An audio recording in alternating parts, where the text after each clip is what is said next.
매일 성경 묵상을 돕는 해설 가이드입니다. 안녕하세요. 묵상 코치입니다. 함께 읽고 나눌 말씀은 역대상 9장 35절에서 10장 14절까지 말씀입니다.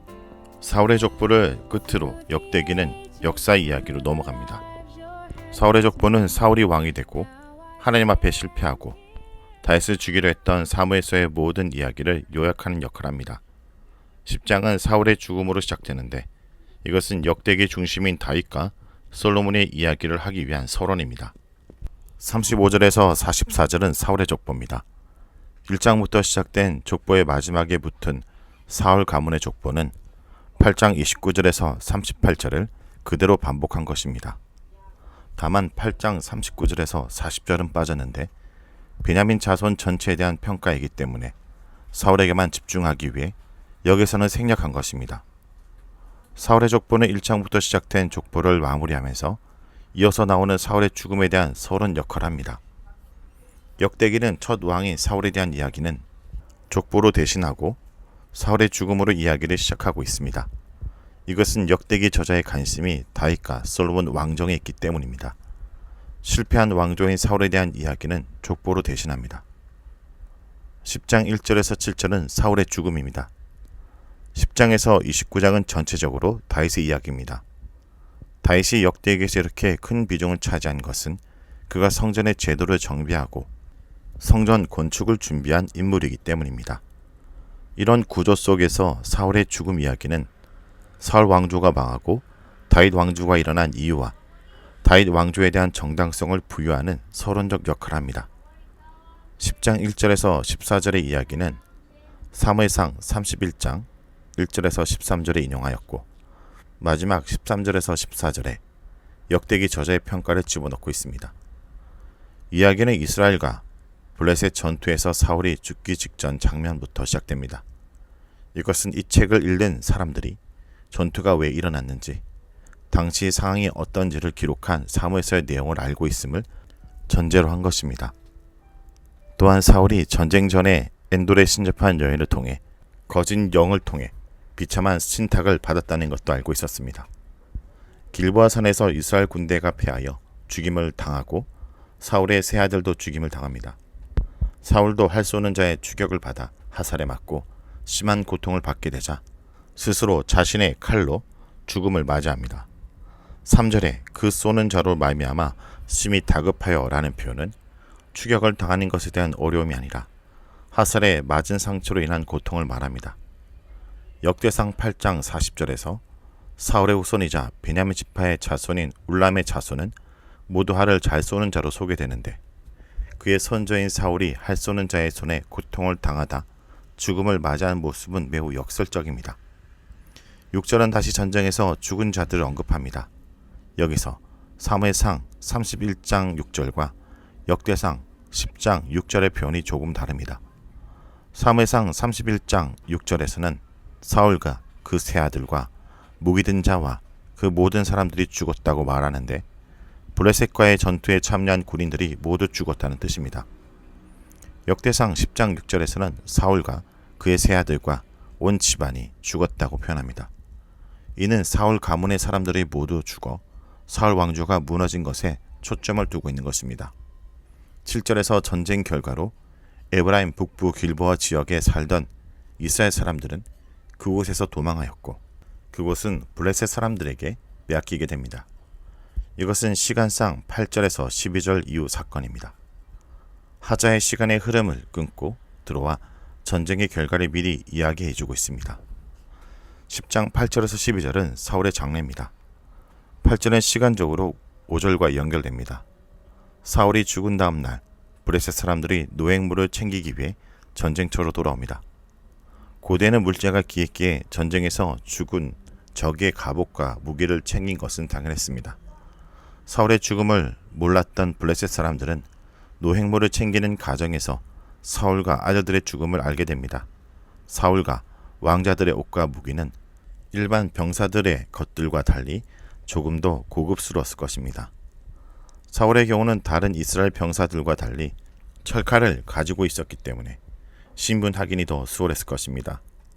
적국 왕인 사울의 죽음을 알게 된 블레셋은 전리품으로 사울의 갑옷을 챙기고 사울이 죽었다는 것을 사람들에게 확실하게 알리기 위해 머리를 베어 가져갑니다.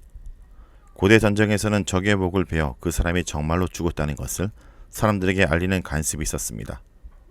구절에서 백성들뿐 아니라 우상들에게도 소식을 전달한 것은 이 승리가 자신들이 섬기는 우상들의 도움 때문이라고 믿었기 때문입니다. 이들은 승리를 축하하고 자기 신들에게 감사하기 위해 사울의 갑옷을 신전에 두었습니다. 여기서 사무엘상 31장 10절과 역대상 10장 10절이 다른데 사무엘상 31장 10절에서는 사울의 갑옷은 아스다로 신전에 두고 사울의 머리는 벳산 성벽에 두었다고 표현하고 있는 반면에 여기서는 사울의 갑옷은 그들의 신전에 두고 사울의 머리는 다곤 신전에 두었답니다. 여기서 문제가 되는 것은 벳산 성벽과 다곤 신전인데 다곤 신전에 사울의 머리로 두었다는 것은 사무엘상 5장 2절에서 블레셋 사람들이 빼앗은 언약궤를 다곤 신전에 가져놓은 것을 연상시킵니다. 역대기 저자는 다곤 신전이라는 장소를 통해 하나님께 대한 불신앙 때문에 망한 엘리의 집과 사울의 집을 연결하여 사울의 집이 망한 것도 하나님께 대한 불신앙 때문이라는 사실을 은근히 강조하고 있는 것입니다. 사울은 자신이 걱정한 것처럼 죽은 후에 큰 모욕을 당하고 있습니다. 사울의 죽음과 사울의 시체가 매우 심각하게 모욕당하고 있다는 소식을 들은 길랏 야베스 사람들은 사울과 그의 아들들의 시체를 거두어 자신들의 고향으로 가져와서 상수리 나무 아래 유골을 묻습니다. 12절은 사무엘상 31장 12절에서 13절을 요약해서 기록하고 있습니다. 여기서는 밤새도록 달려간 것과 시체를 불에 태운 사실을 생략하고 있습니다. 하지만 뼈들을 묻었다라는 동일한 문장을 사용하고 있는 것을 보면 시체를 불태운 사실을 생략한 것뿐 다른 형태의 매장 방법을 말하고 있는 것은 아닙니다. 또한 이 본문에서는 시체라는 단어를 일반적으로 사용하게 되는 게비아 대신에 아람어에서 유래된 구파를 사용하고 있습니다. 이것은 역대기 저자가 아람어의 영향을 받았음을 보여줍니다. 길랏 야베스 사람들이 사울과 그의 아들들을 위해 위험을 무릅쓴 것은 사울이 자신들을 구해준 적이 있기 때문입니다. 사울이 비록 하나님께 죄를 짓고 벌을 받아 비참하게 죽었지만 하나님께서는 길랏 야베스 사람들을 통해 평안히 땅에 묻힐 수 있도록 마지막 은혜를 베풀어 주신 것입니다. 10장 13절에서 14절은 사울에 대한 평가입니다. 이 부분에는 사무엘서에서는 없는 역대기 저자의 독자적인 평가가 들어 있습니다.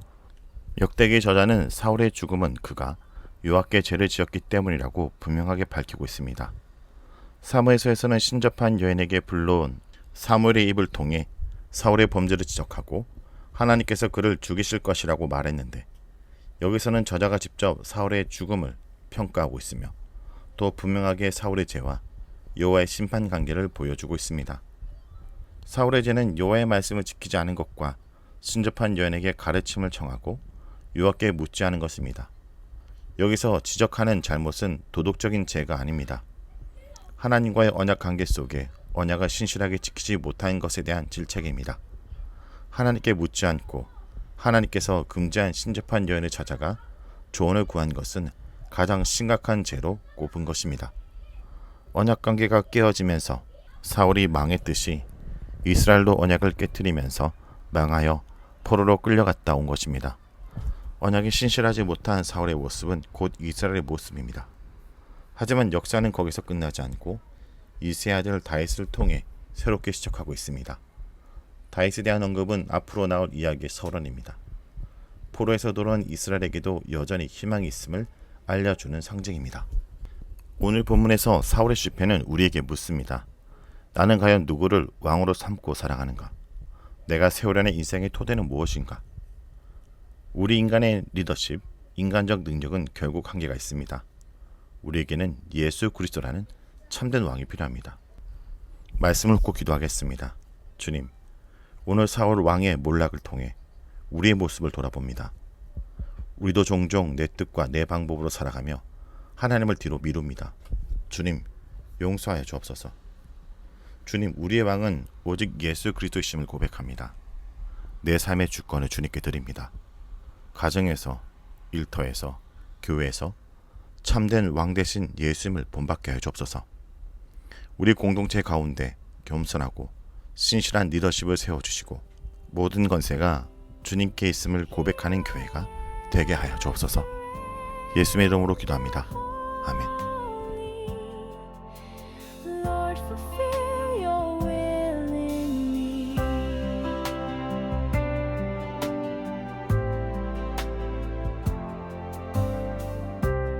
You remember every name throughout the years, every heart you hold so dear.